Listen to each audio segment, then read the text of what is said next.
হযরত Abu jar রাদিয়াল্লাহু তাআলা আনহু বলেন, প্রিয় নবী সাল্লাল্লাহু আলাইহি ওয়াসাল্লাম বলেছেন, কিয়ামতের দিন আল্লাহ তাআলা তিন শ্রেণীর লোকের সাথে কথা বলবেন না, তাদের প্রতি করুণার দৃষ্টি দেবেন না, এমনকি তাদের পরিশুদ্ধও করবেন না, বরং তাদের জন্য রয়েছে যন্ত্রণাদায়ক শাস্তি। তো এই কথা শুনে হযরত আবু জার রাদিয়াল্লাহু তাআলা আনহু বলেন, হে আল্লাহর রসূল, সেসব ব্যক্তি কারা? তো প্রিয় নবী সাল্লাল্লাহু আলাইহি ওয়াসাল্লাম তিনি বলেন যেসব ব্যক্তি টাকনুর নিচে অর্থাৎ গিঠের নিচে কাপড় পরিধান করে চলাফেরা করে সেসব ব্যক্তি,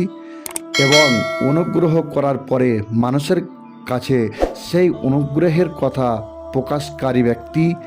এবং মিথ্যা কসমের মাধ্যমে যে কোনো ধরনের মাল আসবাবপত্র বিক্রয়কারী ব্যক্তি।